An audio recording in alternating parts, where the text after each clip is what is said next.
Welcome to the Predictable Revenue Podcast, where sales leaders teach you what's working for them and how you can build it yourself. This episode of the Predictable Revenue Podcast is brought to you by SDR Pods.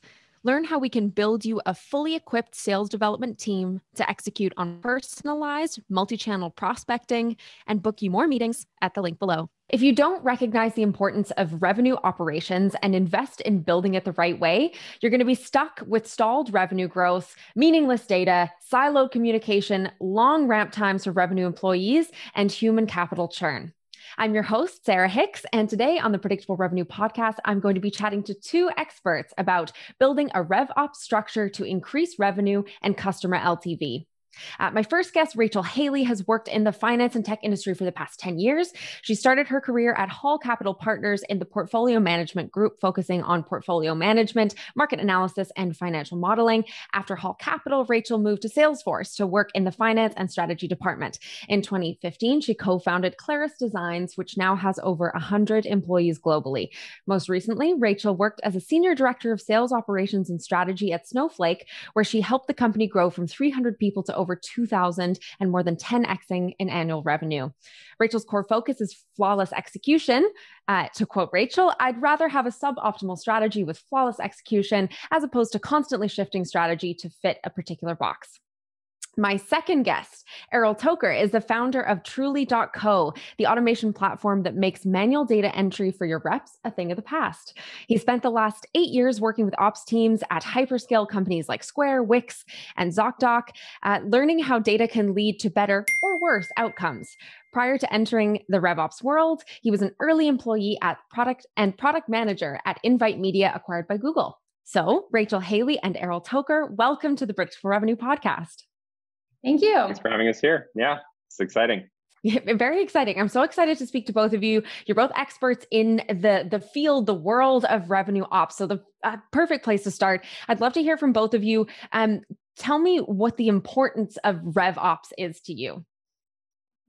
Rachel, you want to go first or? Sure, I'll go first, and then you can follow up anything I missed. So for me, the importance of revenue operations is it serves as like a radar screen for all companies in terms of when they're flying their revenue plane. I think it allows you to have more predictable insights and be more thoughtful when you're planning for the future in terms of how to hit your specific goals.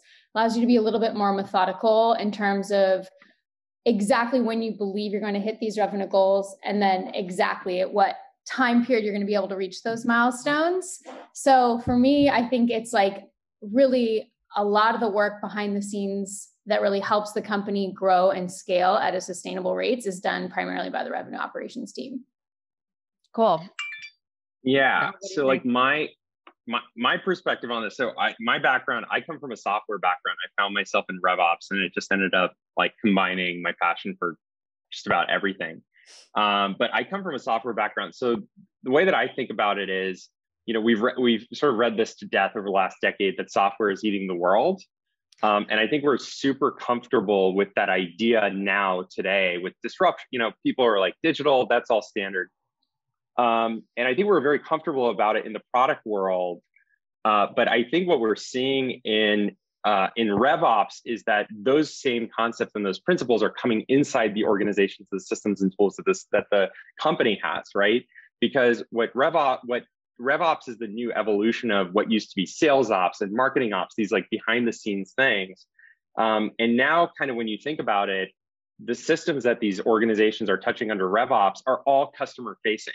So, you know, if you think of the amount of resources you deploy, the analytics you deploy, the mindset and investment you deploy into your product, which is tied to the customer experience and revenue, now the systems that your sales team is using and your marketing team is using is also touching that customer, and it's one kind of unified experience. So the way that I sort of think about revenue operations and what it is in this new context is it is the bringing of the product and software discipline into the revenue organization. So it's no longer like, hey, we have this product to sell and you're the people who sell it. It's like, no, actually there's one customer, there's one experience. And the tighter this is, the better that experience is and the more revenue you're going to drive. And so just as, every bank is now saying, oh yeah, we're a software company, et cetera, I think revenue operations is just the latest manifestation of that, but it's now touching the back end systems of the company and figuring out how to bring them to the front. Mm-hmm. So some of the kind of examples you touched on there, and Rachel, you and I chatted about this, and you likened it to the dot-com boom, kind of the way that companies grew to appreciate engineers. Can you tell me a little bit about how you see that sort of that parallel? So, I mean, I could take this one because I think Rachel and I, we're talking about this. I think, have you seen the movie Office Space? I think that's like kind of my starting point, right? Before Google came around and web became big, engineers weren't that like sought after, interesting, like they were kind of the back office people. Once this world sort of started evolving and changing, and that transition that we just talked about started happening, all of a sudden, out of nowhere, there was a shortage, right? And the company started Google set the bar by saying, we're going to actually create a culture that celebrates those people, puts them up front, gets them closer to the customer. And in doing that, you get all these spin-off things that create Google Maps and this and that. So I think that there's a very similar thing in revenue operations where it's still a very loosely defined role. Like before, everybody was a software engineer. Now there's like 15 types of software engineer. I think we're seeing that happen in revenue operations where people are starting to specialize. The fact is that everybody's CAC LTV is just like, it's out of whack. Like we've been talking about it for a really long time, and customers companies are struggling to acquire customers profitably.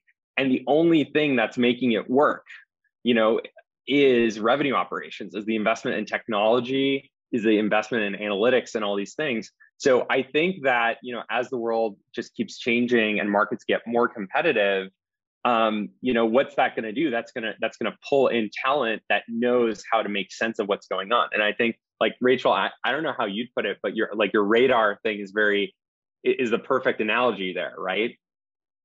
Yeah, I agree with you. I think it's like I think as more and more companies become like what you're saying, banks now are software companies or tech companies, and there's this a more seismic shift to like a digital type world with all companies.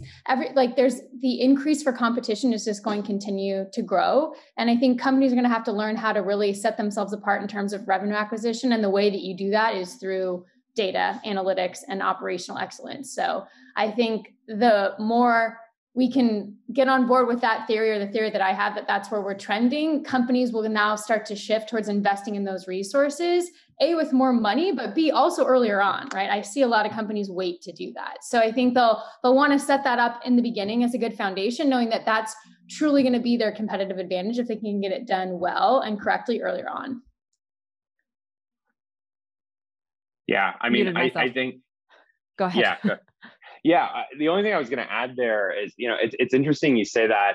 It's the move towards earlier, I think, is so important because increasingly, I think when you look at how quickly disruption is happening, it's all becoming about speed, right? Because today you bring a new product to market, it's novel, and people can copy your marketing as fast as they can copy products like today, right? And so it's even more vital for you to understand the numbers, and frankly, being able to go out, take those numbers, raise a large amount of capital, bring it in, exploit that advantage as far as you can, simultaneously invest in the R&D engine to produce the next thing. I mean, these cycles used to be decades long, and now they're I think you're lucky if you have 18 months from your first innovation. I mean, that's something we talk about internally with us. It's like, oh my God, we found something. The time from this moment on, we have 18 months before somebody just pretends to have what we have. And the second they pretend to have, it's, the game is up. And so the question is, how can you take those numbers, make it work, and go so all in so fast in the right place that you can grab that market share? I think that whole idea of things becoming early is something we're absolutely seeing as well. And I think it's absolutely critical towards winning in today's environment. Great. Well, we're absolutely going to dive into some of those specifics of how companies can go about building this the right way, right up front. But before that, I kind of want to look at the opposite perspective. And I know Rachel and Erol, you guys have different perspectives on this, but talk to me about some of the common mistakes you both see in the world of RevOps and kind of how companies are missing the mark. Sure. This is why Claris Designs exists, I think, and why I was able to make a career out of it. I think, and we already touched on this, but still the biggest oversight that I feel companies have is investing in sales operations too late.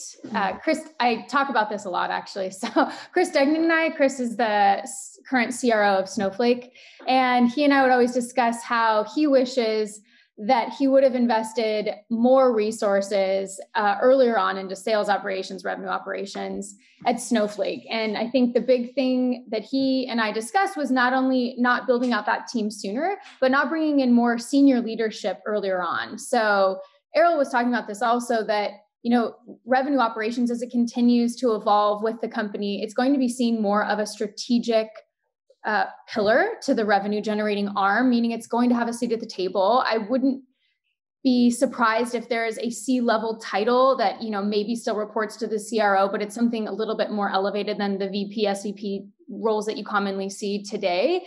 And having more of a strategic mindset going into it, I think that as well as the investment is what I think Chris and I would talk about. I also see a lot of companies overlook that, right? If they do invest early, it's generally someone who's more tactical and junior, more reactive in terms of, hey, we have a hole that we need to plug. Let's just put someone in there to get it done, as opposed to let's really bring in someone who's strategic, thoughtful, knows how to build a team, is analytical, can think about growing this function, not only from what it is today, but where we see the company, in 2 to 5 to 10 years, et cetera, and having that longer term vision. So everything scales seamlessly. That to me is still a big oversight.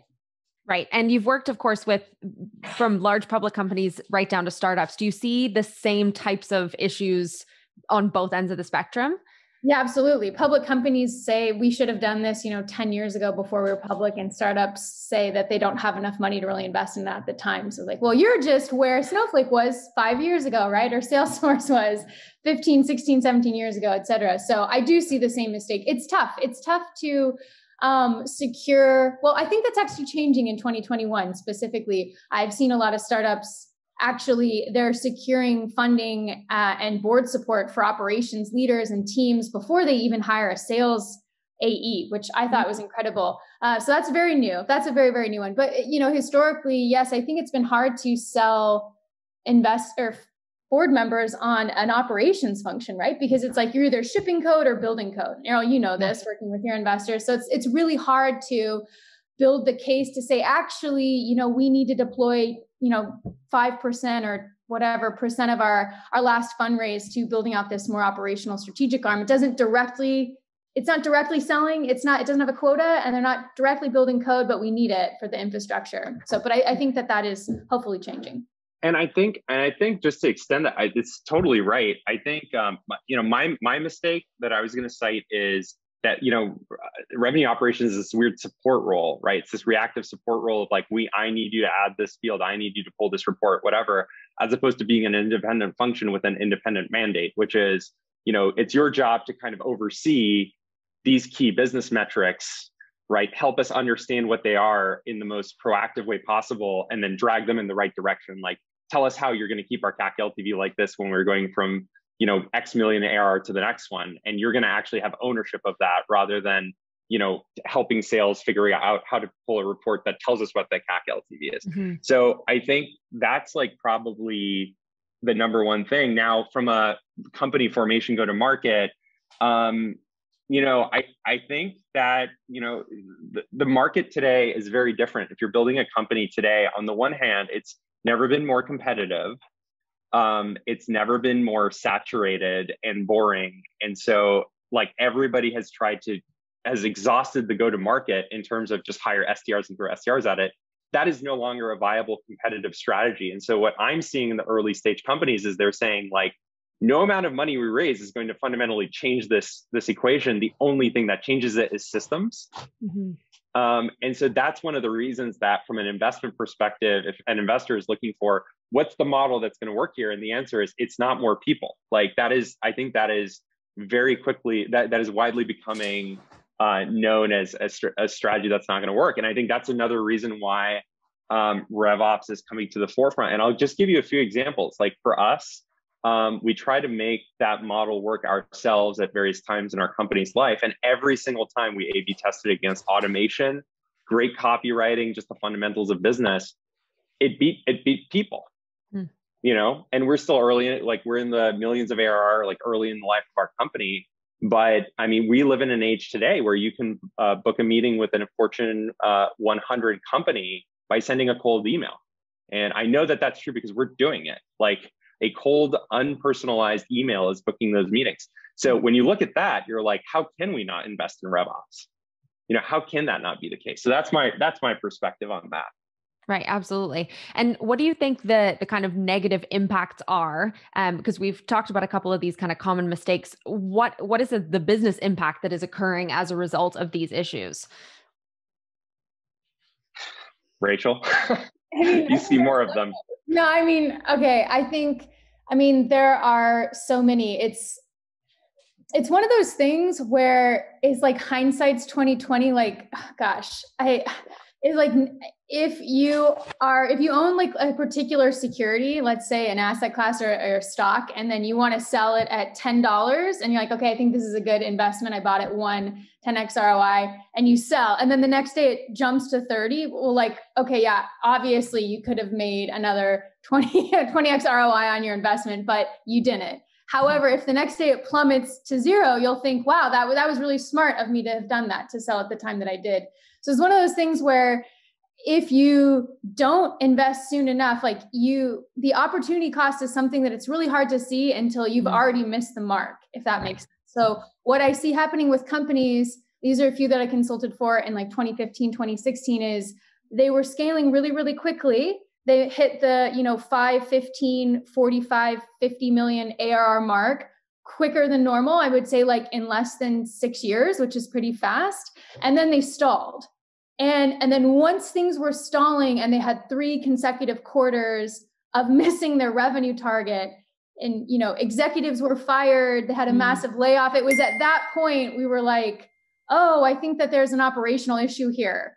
And because the product was great, the NPS score was really high, the churn was pretty low. So it was just, new revenue acquisition that was the problem. And it was solely because of operational efficiency. The comp plan was out of whack. They didn't have proper segmentation. They had the wrong profile of AE trying to call into a Fortune 100 account. And then they had the wrong profile trying to call into a mini startup with 30 people. It just wasn't mapped well. The system was a mess. The data was a nightmare, but it's sort of like, how could you have really shown that to someone in the earlier days when they were hitting their revenue numbers, right? It's one of those things where you can't really highlight it until it's like, if people aren't sick, they don't really want to go to get preventative care, I guess. But I can tell you that it eventually catches up with you. It does, no matter which company you will, whether you continuously are hitting your number or you're struggling, like you're going to want to know not only if you miss, but why you maybe beat, right? Having this data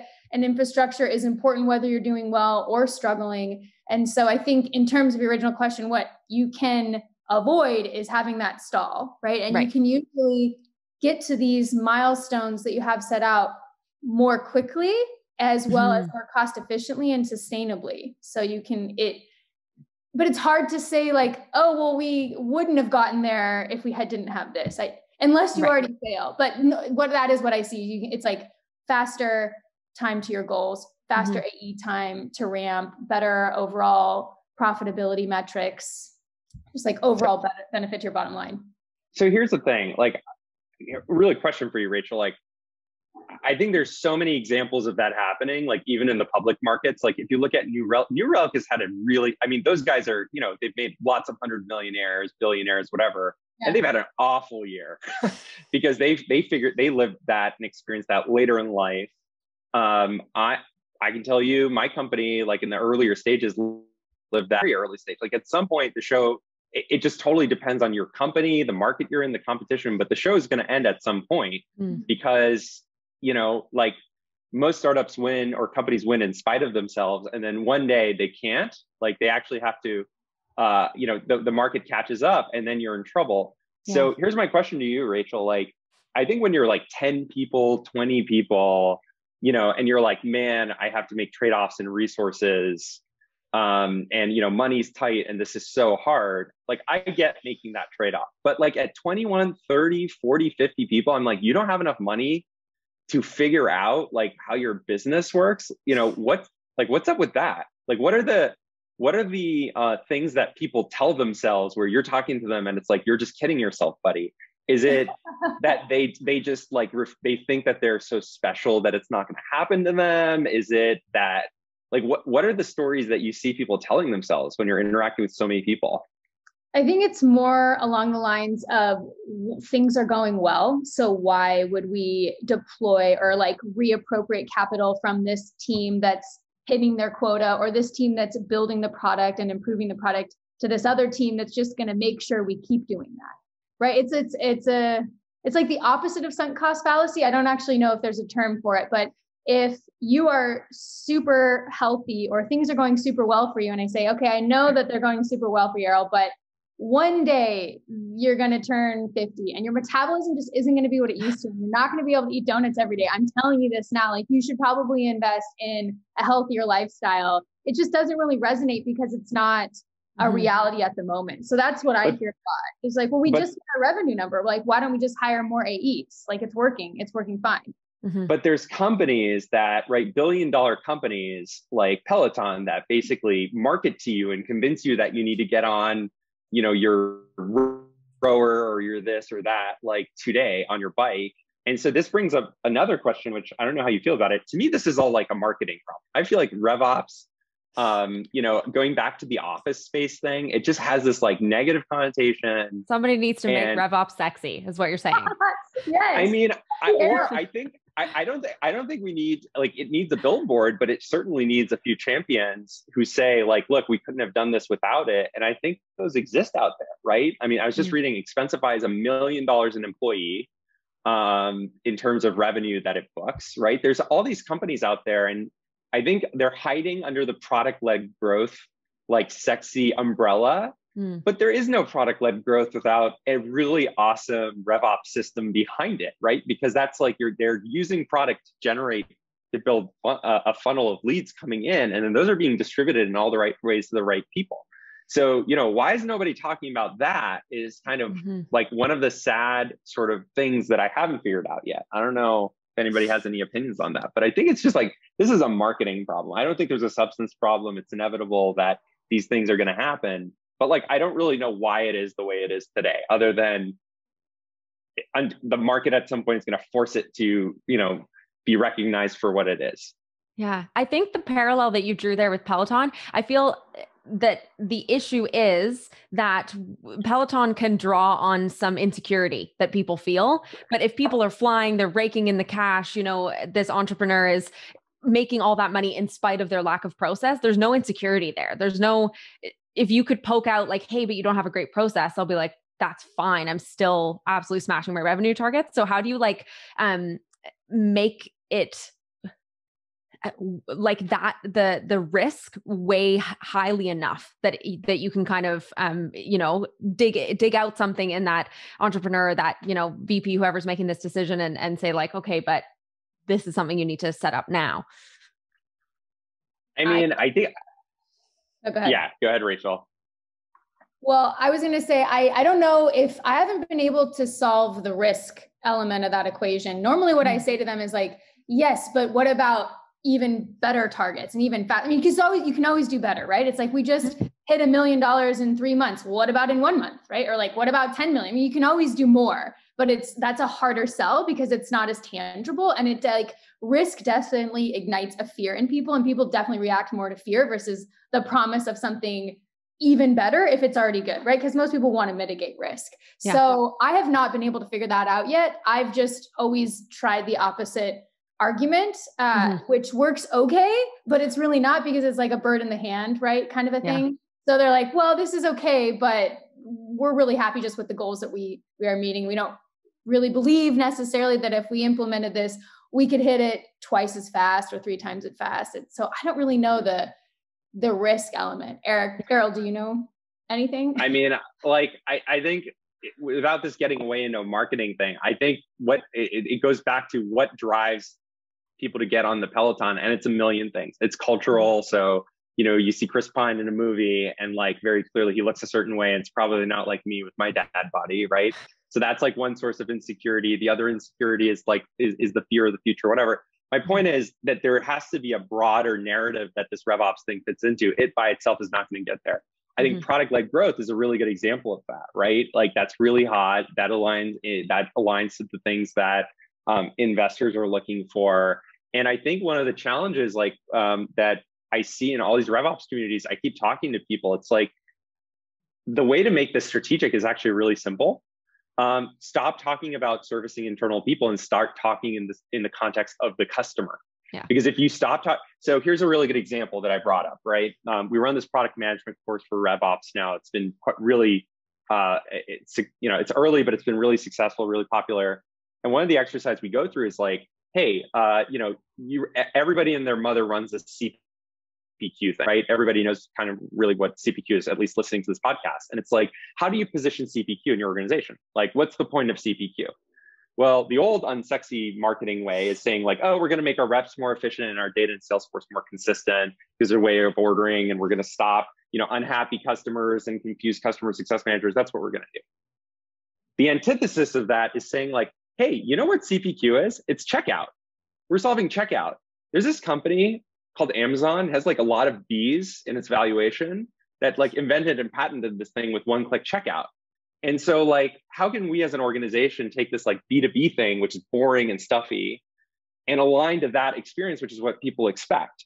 And that to me is not a substance problem. That's just teaching people in the function how to align themselves to these relevant trends. And if we do that organically from inside the company, that will happen. So that's inside the company. Then there's outside the company. It's funny, Rachel, while we were talking, I was thinking like, how do you accelerate the market having this?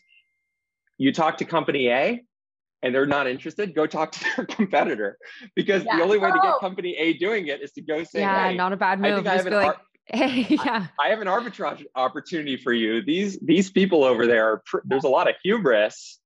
I think I know how we're going to beat them. Those are the two things that I think about. Yeah, that's so interesting. Yeah, absolutely. The idea of it, us needing to kind of map the B2B experience to the B2C experience is something that's come up more and more frequently recently, because as you're saying, that's the buying experience that human beings expect. And a B2B buyer is still a person who buys one click on Amazon. So how do you create this like smooth, easy customer journey that feels like it fits that customer themselves? But as you're saying, Erol, it doesn't have to be with this like over personalized 20 SDR team. You can do it in a more automated way, but it's not just on the outbound side. It's the streamlining of the entire process from top of funnel all the way through to customer success, which of course is what RevOps is. That's the point. It is the function that is designed to create the efficiencies across that revenue generating organization as a whole. So let's dive into some of the specifics of, okay, there are companies listening now who are convinced, they do think it's sexy, they love the idea. So how do they start to build this from the ground up? That's the $10 million question, Rachel. I don't think that there's one right answer for every single company. I'll caveat it with that. It really depends on what your revenue model is, what industry you're operating within. But for the most part, I would say, let's talk about like broad strokes, and then we can maybe get into details if you want. I would say hire senior people first if you can. I understand that it's more expensive, but hire someone who has a strategic vision in terms of how the team scales, and the leader first. It's really an unfortunate situation when you hire someone who's more tactical, and then 6 months into their role there, they have a new boss. That's unfun. And it's also creates a lot of disruption in the organization. So bring in a good leader. They usually have good people that will follow them. And that's like a good cohesive team. So I would say, think about it from that perspective. When you're bringing these people on, think about their roles, because it's a highly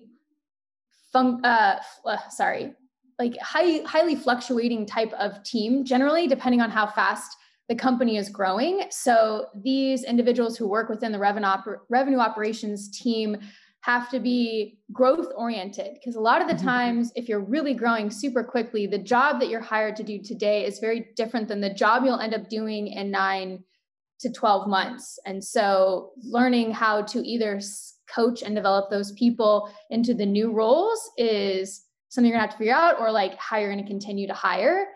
That would be an idea. And then I would think of like map out your annual objectives of what you want to do and make sure everyone is aligned around that. I can't tell you how many times companies don't actually lay out their OKRs first, and then ensure that they have the right people who are going to support those goals throughout the year at the right time. They usually just start moving as opposed to planning first. So I would say like high level. Tactically, I think you would need like, a couple pillars, maybe like a systems person to really design how all of the data is flowing, data and analytics to look at the data and analyze, and then sort of like generic operations in terms of making sure those things like actually work from a tactical level. It's like loosely the start of 3 pillars. And that can be one person if you're early on, one really senior person, or one senior person, a couple junior people. Okay. And in terms of process, because their data is coming from so many different places, because traditionally all of the different kind of departments in this revenue generating organization are very separate and siloed. That's kind of what we talked about at the beginning, being one of the kind of challenges associated with not building this streamlined process. So does that person who comes in, whether it's a first hire, a couple of people, is kind of aggregating the data from all of the different departments across sales, marketing, customer success, is that going to be a manual process that someone has to do? Or are there good tools out there right now that like the RevOps people of the future will be really, knowledgeable about this tool? They come in with that knowledge. Like once upon a time, a Salesforce admin would have been that thing. Is there that for RevOps? Erol, is that your company? I mean, kind of. So it's funny. Like I was going to say, Rachel, like, mark the day. I think we actually have a different opinion on something for once. I was going to answer the question before with like, don't hire a RevOps person. Like, step one is start with strategic vision from the top. What I see in RevOps communities 90% of the time is miserable people who are like, I can't win. I can't solve the problem no matter what I do. I put the field here, I do the thing, and still nobody celebrates or want, appreciates what I do. And then when I do the like 5 whys, what we end up with is just like, there's no clear vision at the top. So I kind of think of it a little bit like in that banking example. Okay, software is eating the world alive. Great. Midwest Trade Union Bank is now a software company. We hired a CTO. Like, does that make us a software company? No, you need a vision for how your company is going to kick the ass of every other company out there by becoming a software company. So it starts literally with the CEO all the way at the top, I think, number one. And then from the bottoms up, like this is what we teach in the product management courses. Before you even get to the data people, you need a product person. You need you need somebody with a scientific mindset, scientific method who's going to just question the heck out of everything. The reason Rachel kind of gave me the plug there on my company is, so like one of the things that we do is we automate data entry into Salesforce so reps don't have to, which actually sounds like an efficiency thing. And you're like, oh, so annoying. This thing automates it. So we've run all these studies where we update the fields right next to the fields that the rep updates. So rep updates it as this, we automation put it in there. And you'd think that we would make claims like, oh, we are so much more accurate, right? We'd be like, we're so much more accurate. We're so much better. Reps are lazy. Really what we've found, actually, just very objectively speaking, is that manual data entry, the values that you put in your CRM and your structured data is so ambiguous that the average person does not even know what it means. And I'll give you a perfect example. Take the most boring field in the world. I made a call, what happened? And there's a field called left voicemail. One of the things that we found in our studies is 30% of the time, the rep doesn't leave a voicemail. But there's a thing that says voicemail on the pick list. So what does that mean? We're going to add more and more values, or we're going to add dependent. And then what happens is you bring in systems people to solve that problem and the next problem, and you create a CRM monster. So what you need is people starting at like fundamentals, like what is it that we are trying to achieve in our business? Like what's the vision from the CEO down, and how does the system support that? And that's where the data strategy comes from. Because I think like one of the amazing things that Snowflake does, for example, Rachel's old company, is like, you don't have to have a strategy, you just throw everything in it and you can join anything. But even that has a limit, because you basically create 50 reports of everything and you're like, well, I don't even know what I'm looking at. Okay. So like that's my perspective on that. Right. So it's not about going like increasingly more and more granular with the data that you're tracking, because eventually that data is meaningless to like the average person. And then you need more and more complex reporting and somebody who can analyze that data. So starting from scratch and looking at what are the actual metrics that you need to be reporting on, or what is the data that needs to be captured in order for us to actually track from a RevOps perspective our success, efficiency, so on. And then you keep building from there. Is that what you're saying?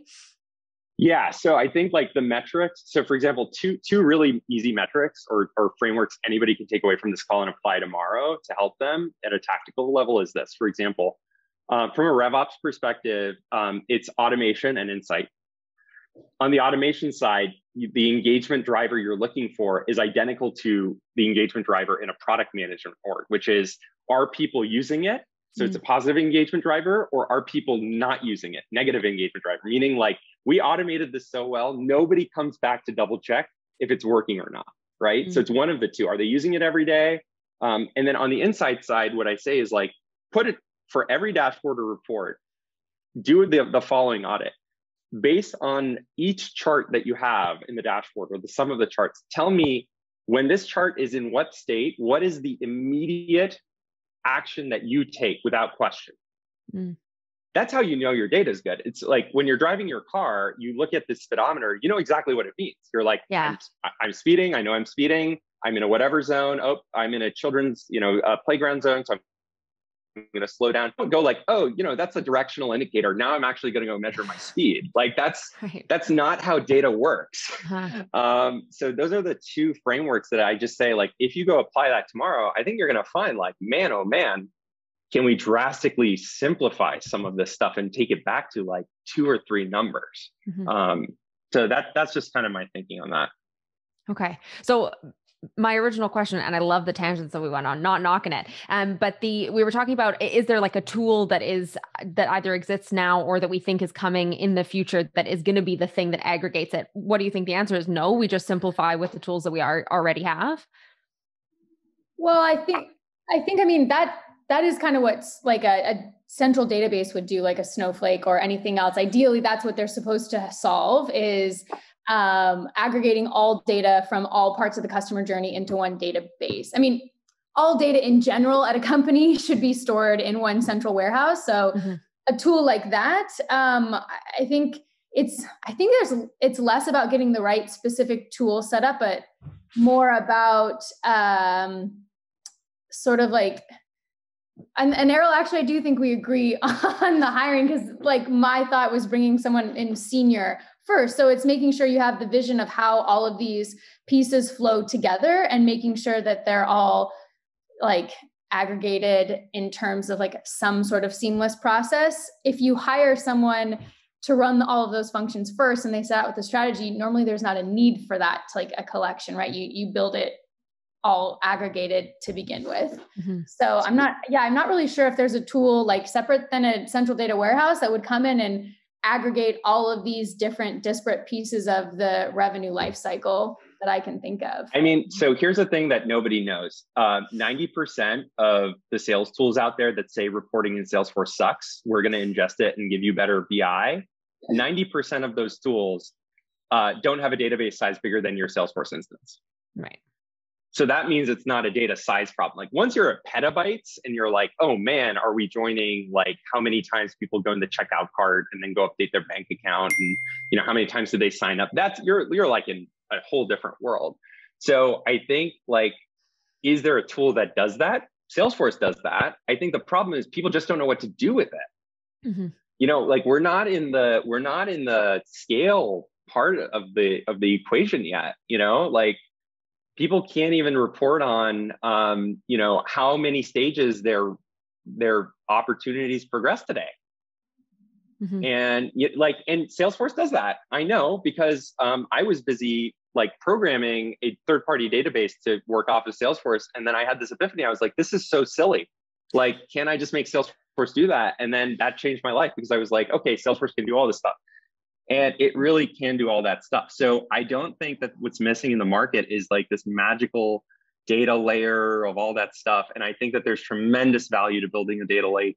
I just think it's a really, really big distraction from the question, which is, what is our business model? What is it that makes our business work? Every business is different. And I promise you, there's 2 or 3 metrics that matter more than anything else. Mm-hmm. They're incredibly difficult to measure. It's easier to measure 35 things poorly than 3 things well. And if you measure those 3 things and you keep your eye on the ball, like your business is going to be so much more successful. I've seen this at you talked about some of the companies that we talked about. Some of those companies, like they went through pivots for 8 years, and then they got one thing right. And then 1 year, like hundreds of millions of dollars raised. You think like, oh, everything's amazing. In 1 year, you know, they tripled the size of their sales team because they got this like one thing right. How many VPs of sales? How much turnover? How much all this stuff? Because they just didn't have the fundamentals right. Mm-hmm. And that's what it came from. They optimized for 2-3 metrics and they're wildly successful. So that's my point of view. It's like our problem is not big data. Our problem is we just don't know what to measure in the context of our business, because it's so much more simple, I think, than people think.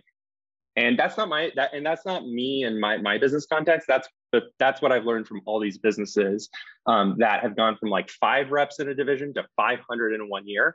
That's what it comes down to. They just figure out this one thing and are religious about measuring it. And that's how they win.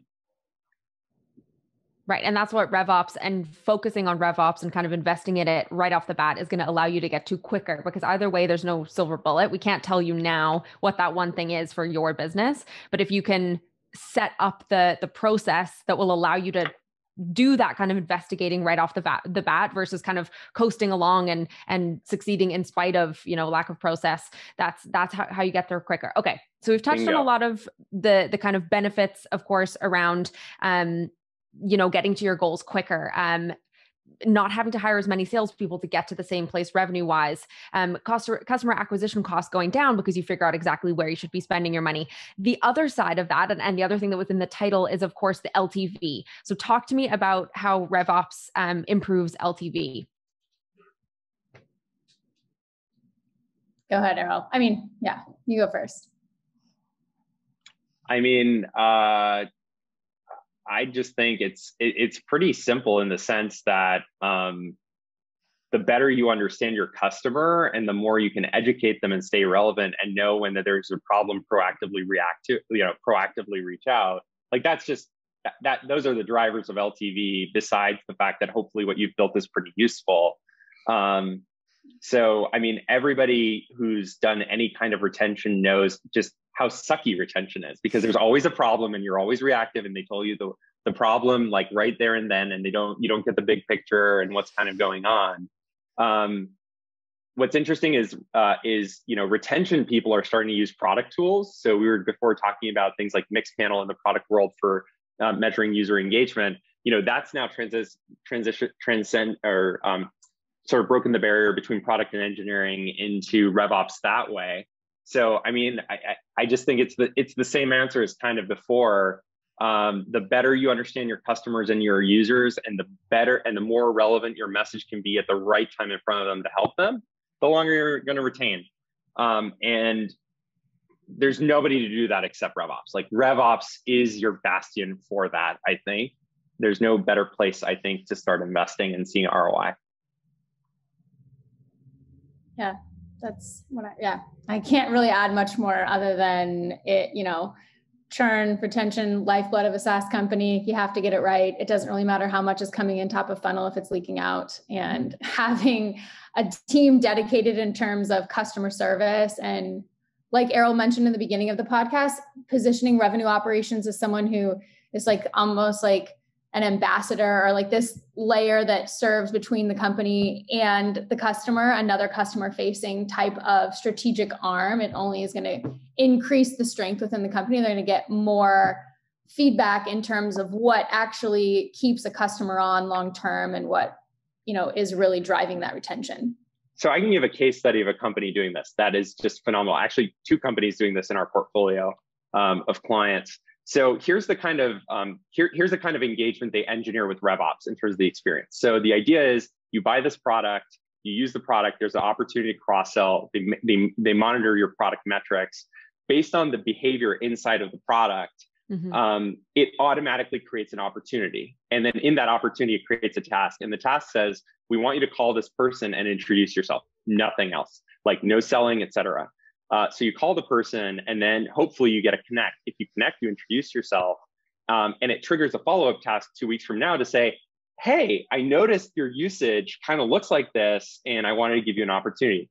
And in the task is the product usage that was defined, right? And if they don't connect, then it just creates a follow-up task that says, hey, just call the person back and introduce yourself. And so when you think about that from an end user perspective, what they're trying to do is create the light personalization, a really flawless experience. And from the rep perspective, they're just trying to stop the getting and the stress and the logging into 15 things.